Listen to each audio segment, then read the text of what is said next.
ওয়ালা তাহসাবান্নাল্লাযীনা কুতিলু ফি সাবিলিল্লাহি আমওয়াতা বাল আহইয়াউন ইনদা রাব্বিহিম ইউরযাকুন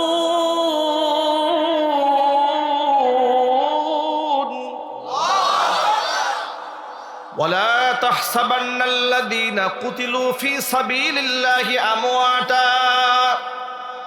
আমি আল্লাহর পথে যাদেরকে হত্যা করা হয়েছে তারা মৃত্যুবরণ করেছে এমন ধারণাও তোমরা করো না। বাল আহইয়াউন, বরং ওরা জীবিত। শহীদরা কি? শহীদরা কি? ইনদা রাব্বিহিম ইউরযাকুন, তাদের রবের কাছে তাদেরকে রবের পক্ষ থেকেই রিজিক সরবরাহ করা হয়। ফারিহিনা বিমা আতাহুমুল্লাহু মিন ফাদলিহি, রব নিজের পক্ষ থেকে যে নিয়ামত দিয়েছে ওই নিয়ামত নিয়ে তারা বড়ই সন্তুষ্ট আছে। ওয়াস্তাবশিরুনা বিল্লাযীনা লাম ইয়ালহাকু বিহিম মিন খালফিহিম, তারা সুসংবাদ দিচ্ছে ওই সমস্ত ব্যক্তিদেরকে যারা তাদের পশ্চাতে এখনো মিলিত হয় নাই। এই সুসংবাদ দিচ্ছে আল্লাহ, খাউফুন আলাইহিম ওয়ালা হুম ইয়াহজানুন, তাদের কোনো ভয় নাই, তারা ব্যথিত হবে না। জোরে জোরে বলেন সুবহানাল্লাহ। আব্দুল্লাহ ইবনে হুযাফা রাদিয়াল্লাহু তাআলা আনহুর এই ঈমানদীপ্ত কথা শুনে রোমের বাদশার সিংহাসন কেঁপে উঠেছে। সে ছিল আহলে কিতাবের সদস্য। রোমের বাদশা সোজা হয়ে দাঁড়ালো, আব্দুল্লাহ ইবনে হুযাফাকে ডেকে বলছে, আব্দুল্লাহ, তুমি যদি আমার একটা প্রস্তাবে রাজি হও তো তোমাকে, তোমার সাথী সঙ্গী যারা বেঁচে আছে তাদেরকে আমি বা সালামাত মদিনায় ফিরে যাওয়ার সুযোগ করে দেব। প্রস্তাব খানা হলো, তুমি আমার সামনে আসবে আর আমি তোমার কপাল ধরে একখানা চুমা খাবো। সুবহানাল্লাহ বলেন। যে বাচ্চা এতক্ষণ পর্যন্ত মারার ষড়যন্ত্র করেছে, সত্যের সামনে মাথা নত করে বাচ্চা বলছে, আমি তোমার কপাল ধরে চুমা খাইতে চাই। আব্দুল্লাহ ইবনে হুযাফা মনে মনে ভাবলেন, একজন অমুসলিম আমার কপাল ধরে চুমা খাওয়ার বিনিময়ে যদি এতগুলো সাথী আমার প্রাণে বেঁচে যায়, অসুবিধা তো কিছু নাই। তিনি দাঁড়ালেন, অমুসলিমের চুম্বন গ্রহণ করলেন, মদিনাতুল মুনাওয়ারায় ফিরে আসলেন। ওমর ফারুক রাদিয়াল্লাহু তাআলা আনহু খলিফা। হযরত ওমর এদেরকে দেখে হতবাক হয়ে গেলেন।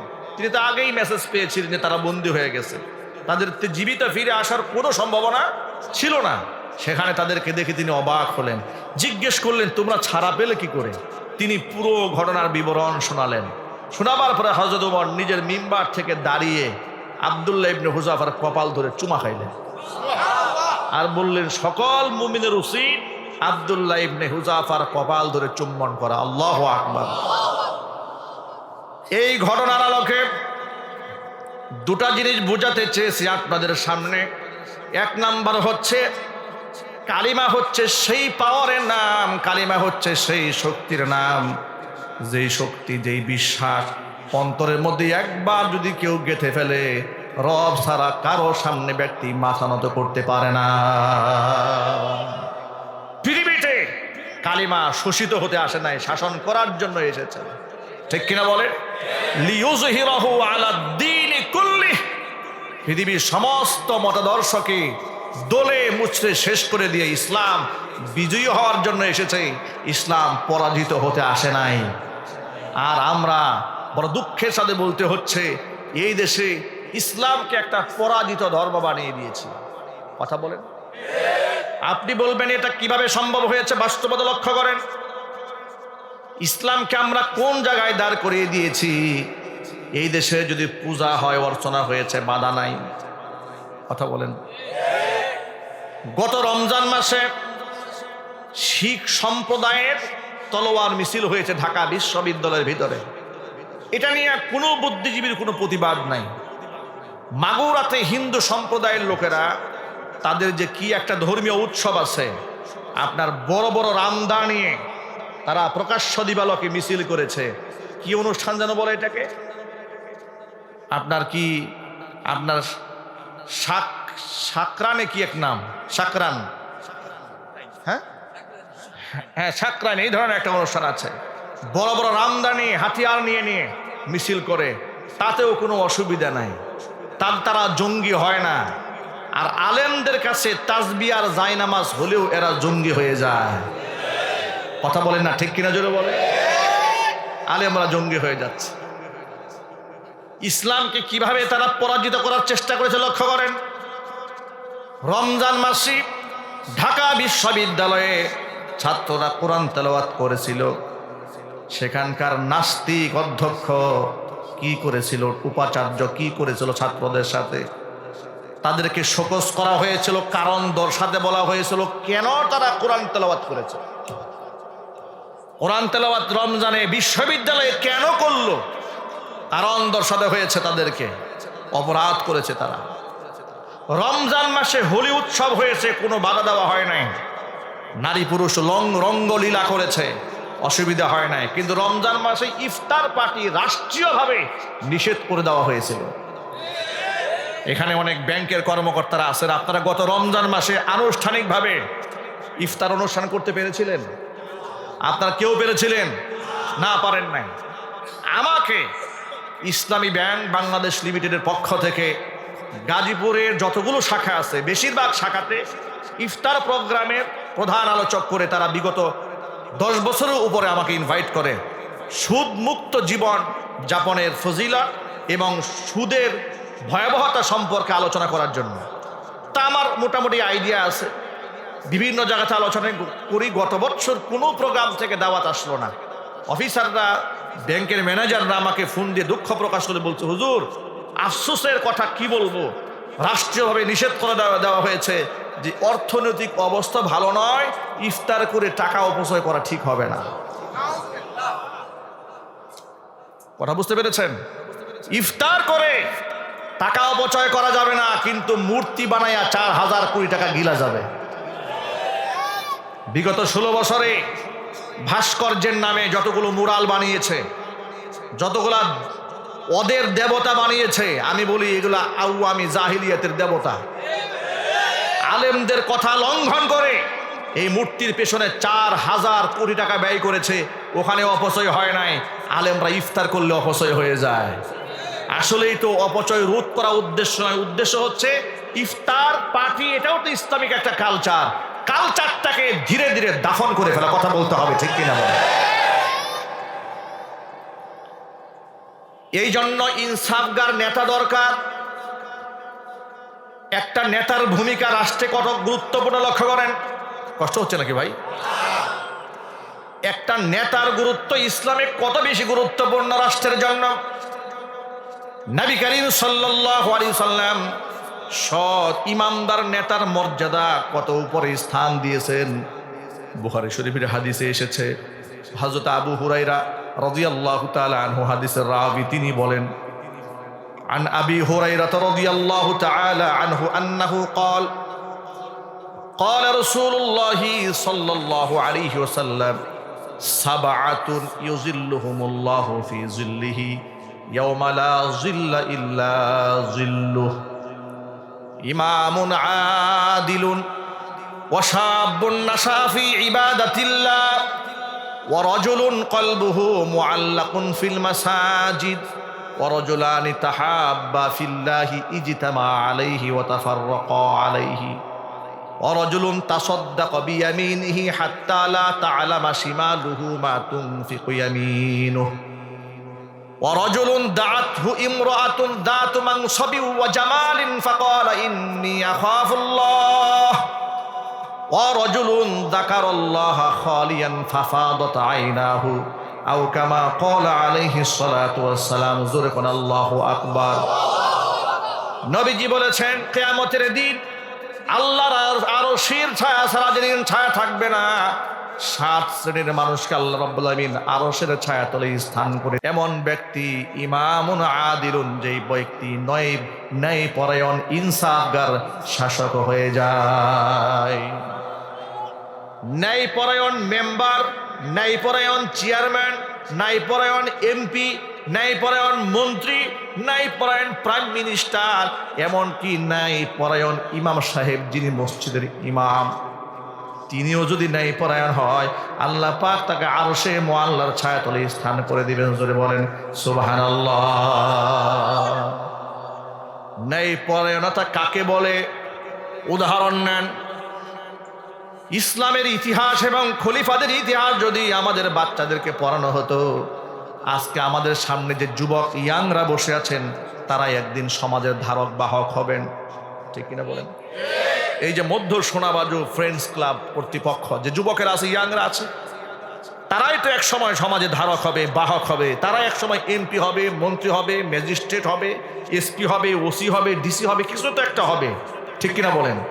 এই জেনারেশনটাকে যদি আমরা প্রাতিষ্ঠানিকভাবে এই দেশের এবং আমাদের ধর্মের খলিফাদের স্বর্ণোজ্জ্বল ইতিহাসগুলো ছাত্র জীবন থেকেই মোতালা করিয়ে, পড়িয়ে, প্র্যাকটিস করিয়ে এদেরকে যদি আমরা মানসিকভাবে প্রস্তুত করতে পারতাম, তাহলে এই দেশে পিকে হাওলাদারের মতো দুর্নীতিবাজের জন্ম হতো না।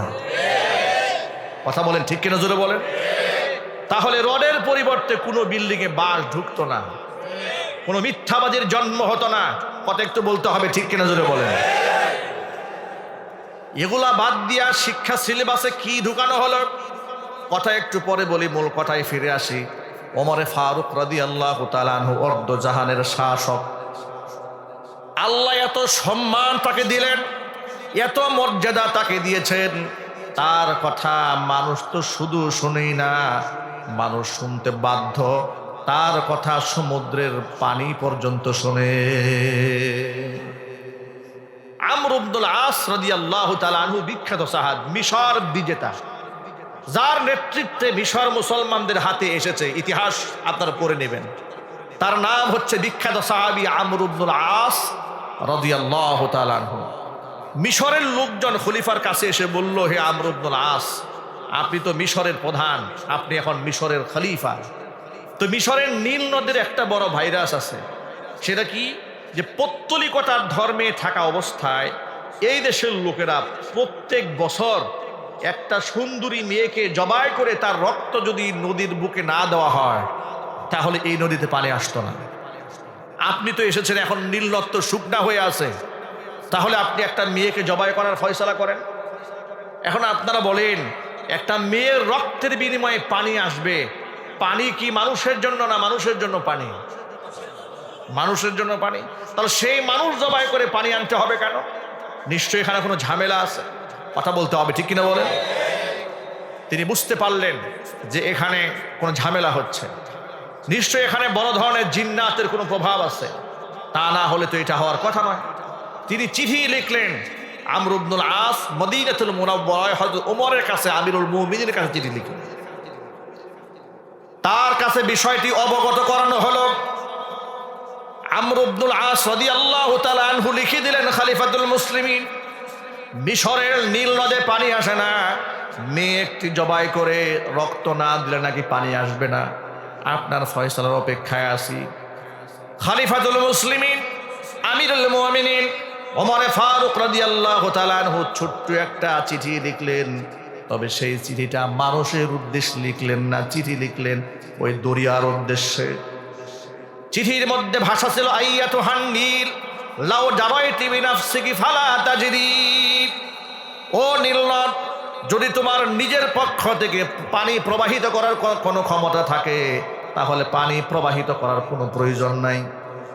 আর পানির মালিক যদি আমার আল্লাহ তাআলা হয়ে যায়, তাহলে আমি এই তোমার বুকে আমার বার্তা পৌঁছে যাওয়া মাত্র যেন নীল নদ পানির দ্বারা ভরপুর হয়ে যায়। সাহাবায়ে কেরাম রাদিয়াল্লাহু তাআলা আনহু আজমাইন বলেছেন, খলিফার লিখিত সেই চিঠিখানা আমরা নিয়ে নীল নদের মাঝখানে ছেড়ে আমরা কাফেলা যখন কিনারায় তীরের দিকে আমরা উড়ে আসতেছিলাম, আমরা কিনারায় আসতে না আসতেই নীল নদের পানি দ্বারা আমাদের পায়ের গোড়ালি পর্যন্ত ভিজে যায়। ভাবা যায় আল্লাহ পাক কেমন মর্যাদা তাকে দান করেছিলেন। তিনি একজন রাষ্ট্রনায়ক ছিলেন। কেমন রাষ্ট্রনায়ক? একজন মুসলিম রাষ্ট্রনায়ক। ইসলামের খেলাফত থাকলে, ইসলামের যদি পরিপূর্ণ স্বাদ এ জাতি ভোগ করতে চায়, তাহলে রন্ধ্রে রন্ধ্রে ইসলামের আদর্শগুলো প্রতিষ্ঠা করতে হবে। ঠিক কিনা বলেন? এখন আমাদের দেশে ইসলাম আছে। কোথায় আছে জানেন? মসজিদে। ইসলাম আছে কোথায়? মাদ্রাসায়। ইসলাম আছে কোথায়? পীরের খানকায়। কথা বলে না কেন? ব্যবসায়িক সেক্টরে ইসলাম আছে, ব্যাংকে ইসলাম আছে, রাজনীতির মাঠে ইসলাম আছে। মাঠে তো ইসলাম থাকবে দূরের কথা, এমন কিছু লোক আছে রাজনৈতিক মাঠে ইসলামের কথা বললেই এমনভাবে তিনি রাগ হন, গুসা হন, মনে হয় যে তাকে পেট্রোল দিয়ে আগুন ধরিয়ে দেওয়া হয়েছে। তিনি খুব সুফি সাজেন, বলে না না না, সব জায়গায় ধর্মের ব্যবহার চলে না। কেন বাবা? ধর্মকে বিশ্বাস করে না? ধর্মের ব্যবহার চলবে না কেন? বরং তুমি মুসলমান হয়ে থাকলে জীবনের সকল অঙ্গনে ধর্ম মানতে তুমি বাধ্য। কথা বলতে হবে, ঠিক কিনা বলেন? রাজনৈতিক অঙ্গনে ধর্মের বিরোধিতা তারাই করে যারা দুর্নীতিবাজ। ওরা জানে ইসলাম কায়েম হয়ে গেলে আমার চুরির পথ সব বন্ধ। কথা বলেন, ঠিক কিনা জোরে বলেন? ইসলাম কায়েম হয়ে গেলে চুরির পথ বন্ধ হয়ে যাবে, জিনা ব্যভিচার বন্ধ হয়ে যাবে, নাইট ক্লাবগুলো বন্ধ হয়ে যাবে, পার্লারের নামে অপকর্ম বন্ধ হয়ে যাবে, চাঁদাবাজি বন্ধ হয়ে যাবে, টেন্ডারবাজি বন্ধ হয়ে যাবে, ইনসাফ এমন ভাবে কায়েম হয়ে যাবে, গোটা দেশের মানুষ আর কেউ মাজলুম থাকবে না। জবাবদিহিতার কাঠগড়ায় সকলকেই দাঁড়াতে হবে। জোরে জোরে কোন সুবহানাল্লাহ। যেমন খুশি তেমন বাজেট করে আপনি খরচ করতে পারবেন না। পদ্মা সেতুর মধ্যে 9,000 থেকে শুরু করে 35,000 থেকে 40,000 কোটি টাকা বাজেট মন যেভাবে চায় তারা বাড়িয়ে নিয়েছে। কিন্তু ইসলামের শাসন ব্যবস্থায় এমন কঠিন জবাবদিহিতা আছে, মন চাইলে 10 টাকা থেকে আপনি 20 টাকা বাড়াতে পারবেন না। পাই টু পাই জবাবদিহিতা জনগণের কাছে দিতে হবে। ওমর রাদিয়াল্লাহু তাআলা আনহুর সামনে একদিন তার স্ত্রী আব্দুল্লাহর মা সুস্বাদু কিছু পিঠা বানিয়ে হাজির করলেন। রাষ্ট্রনায়ক খলিফাতুল মুসলিমিন জিজ্ঞেস করলেন, কিসের পিঠা? কে দিল এই পিঠা? কারণ রাষ্ট্রীয় কোষাগার থেকে আমার জন্য যে বেতন ভাতা আসে, ওই ভাতা দিয়ে তো আমার পিঠা খাওয়ার কথা নয়। ও আব্দুল্লাহর মা, পিঠা কি কেউ হাদিয়া দিয়েছে নাকি? বলে না, হাদিয়া দেয় নাই। কেউ কি ঘুষ দিয়েছে নাকি? বলে প্রশ্নে আসে না। আপনারে ঘুষ দিবে এমন লোক দুনিয়াতে আছে নাকি? সুবহানাল্লাহ বলেন। যার ব্যাপারে আল্লাহ রসুল বলেছেন যে রাস্তায় উমর হাঁটে সেই রাস্তায় শয়তানও হাঁটে না। আল্লাহু আকবার জোরে বলেন। হুদাইবিয়ার সন্ধির সময় রসুল সাল্লাল্লাহু আলাইহি সাল্লামকে বলেছেন, আলাস্তা বিনাবিয়্যিন হাক্কুন, আপনি সত্য নবী নন? মেজাজ কত গরম দেখছেন। আল্লাহ রসুলকে বলছেন, আপনি কি সত্য নবী নন? রসুল বলছেন, নিশ্চয় আমি সত্য নবী। মানে এটা সংশয় থেকে বলছেন না, মানে কাফেররা এতগুলো শর্ত দিয়েছে, মনে হচ্ছে বাহ্যিকভাবে সব শর্ত ইসলামের বিরুদ্ধে যাচ্ছে, মুসলমানদেরকে দমন করার জন্য। যে এই বছর উমরা না করে রাস্তা থেকে ব্যাগ যাবে, আগামী বছর আসবে, 3 দিনের বেশি থাকতে পারবে না, নানান রকমের শর্ত, সাথে যুদ্ধাস্ত্র আনতে পারবে না, মক্কা থেকে কেউ মদিনায় গেলে ফেরত দিতে হবে, কিন্তু মদিনা থেকে মক্কা আসলে ফেরত দেওয়ার দরকার নাই। মানে উম্মার মুক্তির জন্য নবী করিম সাল্লাল্লাহু আলাইহি ওয়াসাল্লাম অসংখ্য ফর্মুলা এঁটেছেন, এমনকি দাগ টেনে রেখা টেনেও বিশ্লেষণ করেছেন। একদিন মরু প্রান্তরে একটা লম্বা কাঠি দিয়ে সোজা দাগ দিলেন, দাগ দিয়ে এরপরে ডানে বামে অনেকগুলো রেখা টানলেন। এরপরে সাহাবীদেরকে বলেন, সাহাবীরা, ইন্না হাদা সিরাতি মুস্তাকিমান ফাত্তাবিউহু, এই হচ্ছে সরল সোজা পথ, এই পথকে তোমরা অনুসরণ করবে। তোমরা চলার পথে ডানে বামে অসংখ্য বাঁকা পথ আছে, শয়তান তোমাদেরকে পরিচালিত করার চেষ্টা করবে, সেই পথে তোমরা হাঁটবে না। ইসলামের পথ একদম সহজ, ইসলামের পথ খুব সাবলীল। এটাকে বোঝার জন্য আইনস্টাইন বিজ্ঞানী হতে হয় না। সুবহানাল্লাহ বলেন।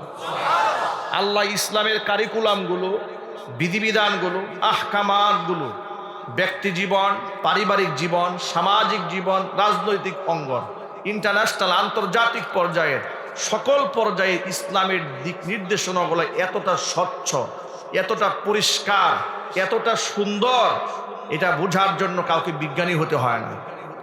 আল্লাহু আকবার বলেন। কোরআন বোঝা মানুষের জন্য আল্লাহ একদম সহজ করে দিয়েছেন। ওয়ালাকাদ ইয়াসসারনাল কোরআনা লিযিকরি ফাহাল মিন মুদ্দাকির, এটা বোঝাও সহজ, এটা মুখস্থ করাও সহজ। সুবহানাল্লাহ বলেন। অনেক ফর্মুলা দিয়েছেন মানুষের মুক্তির জন্য, কিন্তু নবী করিম সাল্লাল্লাহু আলাইহি ওয়াসাল্লামের সেই কথাগুলো আমরা কতটুকু মান্য করি? আল্লাহর হাবিব বলেন, ইন্না হাযাল কুরআনা সাবাবুন, এই কোরআন হচ্ছে একটা রশি। ইন্না হাযাল কুরআনা সাবাবুন, এই কোরআন হচ্ছে একটা রশি। তরফুহু বিআইদিল্লাহি ওয়া তরফুহু বিআইদিকুম, এই রশির এক প্রান্ত আল্লাহর হাতে, আরেক প্রান্ত তোমাদের হাতে। সুবহানাল্লাহ, কি বাড়ি গিয়ে বলবেন? আল্লাহ বলছেন এই রশির এক প্রান্ত আল্লাহর হাতে, আল্লাহ রাসূল বলছেন আরেক প্রান্ত বান্দা তোমাদের হাতে। লান তাদিল্লু ওয়া লান তাহলিকু, তোমরা কোনোভাবেই সত্য পথ থেকে বিচ্যুত হবে না। ওয়ালান তাহলিকু, কশ্চিন কালেও কোনো ক্রমেই তোমরা ধ্বংসপ্রাপ্ত হবে না। কতক্ষণ পর্যন্ত?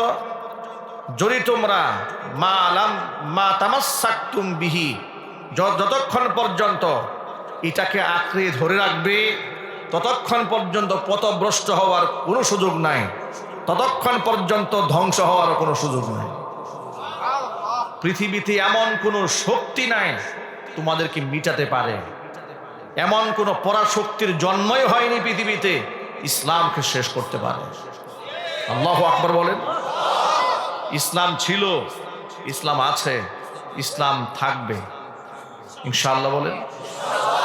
এমনকি ইসলাম গোলামি করে থাকবে না, ইসলাম পৃথিবীতে নেতৃত্ব দেওয়ার জন্য এসেছে।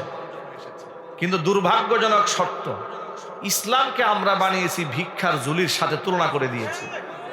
লা ইলাহা ইল্লাল্লাহু মুহাম্মাদুর রাসূলুল্লাহ কালিমাটা ভিক্ষুকদের জন্য আমরা ছেড়ে দিয়েছি। এখন আর বড় লোকরা কেউ কালিমা পড়তে চায় না, কেন? ফকিররা এটাতে ভিক্ষা করে। কথা বলে না কেন?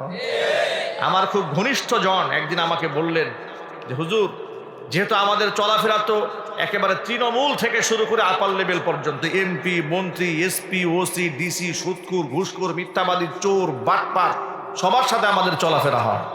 ওয়াজ মাহফিলে গেলে কি সবাই ভালো মানুষ আসে? কথা বলে না কেন? কত বাটপাররা আসে। ছোট্ট একটা এক্সাম্পল দিই। নারায়ণগঞ্জে এক মাহফিলে গেলাম, প্রধান অতিথি আমার বক্তৃতার আগে ভাষণ দিলেন। এই যে ভাই আজকে একটা কথা বলে, কত চমৎকার কথা বলেছেন, খুব সুন্দর কথা বলেছেন মাদকের বিরুদ্ধে।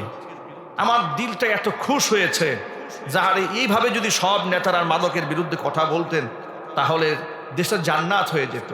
আর এই লেভেলের নেতা যদি এমপি হতেন, মেম্বার অফ পার্লামেন্ট হতেন, তাহলে এই রাষ্ট্রের ভাগ্য ভালো হয়ে যেত। তার জন্য আমি অনেক দোয়া করলাম।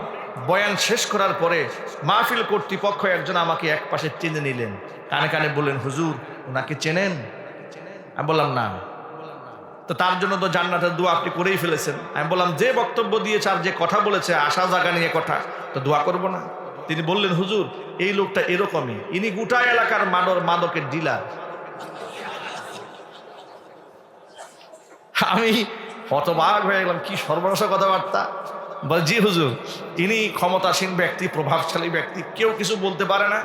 উনি সিচুয়েশন বুঝেন, পরিবেশ বুঝেন, কোথায় গিয়ে কি বলতে হবে এটা খুব উনি রপ্ত করেছেন। এই যোগ্যতা ওনার আছে। ওই যে ধরেন 70-80 রাকাত তাহাজ্জুদ গুজারি যেমন, কথা বলে না কেন, উনিও খুব রপ্ত করেছিলেন। কোথায় কিভাবে কাকে কব্জা করতে হবে এই কৌশলটা ওনার খুব ভালো জানা ছিল। ঠিক কিনা ভাই? প্রিয় ভাইরা, যেহেতু চলার পথে সব লেভেলের লোকের সাথে উঠা বসা, গল্পের ছলে একদিন বললেন, হুজুর এক বড় লোক, তার আত্মীয় মেয়েকে বলছে, মা তুমি বলো তো লা ইলাহা ইল্লাল্লাহু মুহাম্মাদুর রাসূলুল্লাহ। মেয়ে বলে, না না, কেন আমি এটা বলবো? এটা আমি কেন বলবো? ও মেয়ে ইংলিশ মিডিয়ামে পড়ে। মেয়েকে বলা হচ্ছে তুমি লা ইলাহা ইল্লাল্লাহু মুহাম্মাদুর রাসূলুল্লাহ পড়ো। মেয়ে বলছে, না না, এটা পড়বো না। কই, কেন তুমি পড়বে না? আমি দেখেছি ফকিররা এটা পড়ে। কালচারটাকে আমরা কোথায় দাঁড় করিয়েছি? আমরা বানিয়েছি এই কালিমা ফকিরদের কালিমা। এটা কি ভিক্ষা করার জন্য আল্লাহ পাক দিয়েছেন? এটা হচ্ছে সেই কালিমা যে কালিমা গ্রহণ করে পৃথিবীর ক্ষমতাধর রাজা বাদশার সামনে সাহাবায়ে কেরাম চোখে চোখ রেখে কথা বলেছেন। এটা হচ্ছে সেই কালিমা। আর সেই কালিমাটা আমরা কোথায় নিয়ে দাঁড় করিয়েছি? ওমরে ফারুক রাদিয়াল্লাহু তাআলা আনহুর শাসনামলে সাহাবায়ে কেরামের একটা কাফেলা গিয়েছে রোমান সৈন্যদের সাথে লড়াই করার জন্য। সেই কাফেলার আমির, লিডার তিনি ছিলেন আব্দুল্লাহ ইবনে হুযায়ফা রাদিয়াল্লাহু তাআলা আনহু। তা আব্দুল্লাহ ইবনে হুযায়ফা রাদিয়াল্লাহু তাআলা আনহুর সেই কাফেলাকে রোমান সৈনিকেরা তারা গ্রেফতার করেছে, গ্রেফতার করে বন্দি করে সম্রাটের সামনে হাজির করেছে। আব্দুল্লাহ ইবনে হুযায়ফা রাদিয়াল্লাহু তাআলা আনহু হচ্ছেন রাসূলের সেই সাহাবী, দেখতে এত সুঠাম ছিলেন, এত সুন্দর ছিলেন।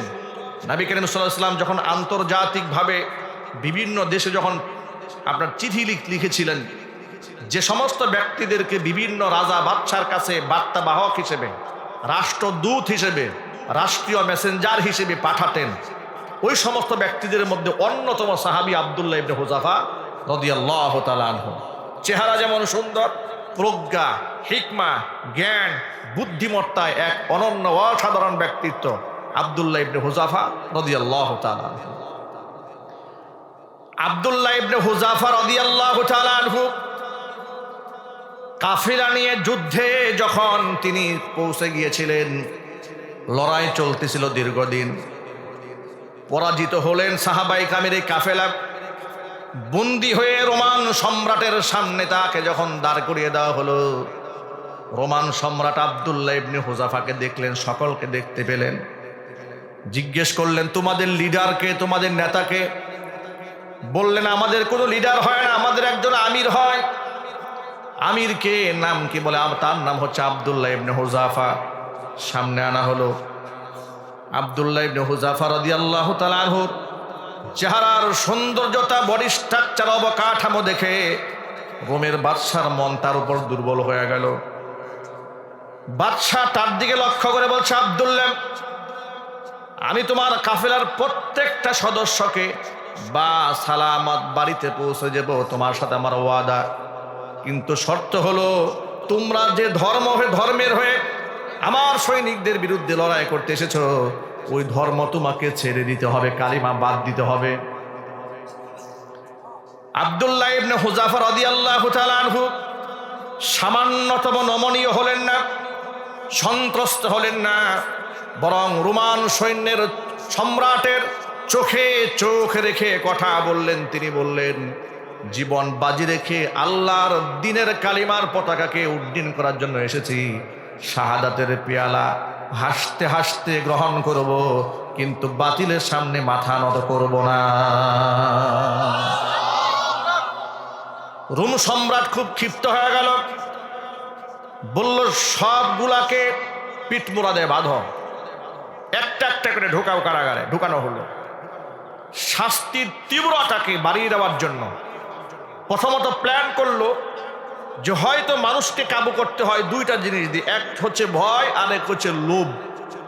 ঠিক কিনা বলেন? পৃথিবীতে মানুষ যদি কাবু করতে চান, আপনি দুই প্রকারে কাবু করতে পারবেন। এক হচ্ছে তাকে আপনি ভয় দেখাবেন, সে ভীত সন্ত্রস্ত হবে, সে কাবু হবে, দুর্বল হবে। আরেক হচ্ছে প্রচন্ড লোভে আপনি তাকে ফেলে দেবেন। লোভ এমন জিনিস মানুষের বিবেককে নষ্ট করে দেয়, মানুষের জ্ঞানকে শেষ করে দেয়, ধ্বংস করে দেয়, প্রজ্ঞাকে নষ্ট করে দেয়। হির্স, লোভ বড় মারাত্মক জিনিস।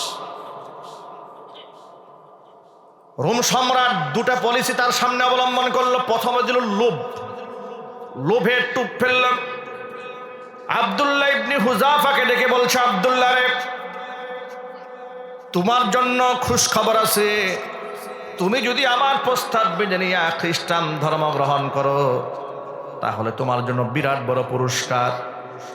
এক নাম্বার হচ্ছে আমার সুন্দরী মেয়েটাকে তোমার সাথে বিবাহ করায় দেব, তুমি হয়ে যাবে আমার মেয়ের জামা। আমার জামাটা হওয়ার কারণে তুমি রাজ দরবারের এত বড় সম্মানের পদে তুমি আসীন হবে। এরপরে আমার এই সাম্রাজ্যের অর্ধেকটার অধিপতি আমি তোমাকে বানিয়ে দেব। আন্দাজ করেন তো এ কত বড় লোভনীয় টুপ ফেলা হয়েছে। সুন্দরী মেয়েটা দিয়ে দেবে বাদশার মেয়ে, আবার দেওয়া হবে অর্ধেকটা রোম সাম্রাজ্য, তার নামে লিখে দেওয়া হবে, সে শাসন করবে। একজন মুসলমান, একজন সাহাবী, ইমানের দৌরত্ব কতটুকু। আমাদের দেশের মুসলমানদের আখলাক বা বর্তমান সমাজের মুসলমানদের ইমান ও আখলাক সাহাবীদের ইমানের সাথে কম্পেয়ার করতে গেলে নিজেকে মুনাফিক দাবি করা ছাড়া তো আমাদের কিছু করার থাকে না। কথা বলেন ঠিক কিনা, জোরে বলেন। এত বড় লোভনীয় প্রস্তাব পাওয়ার পরে তিনি কি বললেন শোনেন। তিনি সম্বোধন করে বলে ফেললেন, ইয়া কালবার রুম, হে রুমের কুকুর। আপনি আন্দাজ করেন, বাদশাকে বলছি ইয়া কালবার রুম, হে রুমের কুকুর, আপনি আমাকে কিসের প্রস্তাব দিয়েছেন? ধর্মান্তরিত হতে? আমরা তো সেই ব্যক্তি, ধর্মের জন্য আমরা বাড়ি ছেড়েছি, আমরা ঘর ছেড়েছি, আমরা জীবন দিতে প্রস্তুত, আর আপনি আমাকে মেয়েদের লোভ দেখাচ্ছেন, আপনি আমাকে ক্ষমতার লোভ দেখাচ্ছেন। এই পৃথিবীতে আমরা লাঞ্ছিত অপমানিত ছিলাম, ইসলাম দিয়ে আল্লাহ পাক আমাদের এমন শক্তিশালী করেছেন আর সম্মানিত করেছেন, পৃথিবীর পরা শক্তিরা আমাদের নাম শুনলে থর থর করে কাঁপে। চিল্লায় এখন আল্লাহু আকবার। রোম সম্রাট তার এই কথা শুনে খুব ক্ষিপ্ত হয়ে গেল, প্রচন্ড রাগ হয়েছে তার উপরে। আব্দুল্লাহ ইবনে হুযাফার সামনে তার সৈনিক যারা তার সাথে ছিলেন তাদেরকে ফুটন্ত তেল গরম করে জীবন্ত তার মধ্যে ছেড়ে দেওয়া হলো।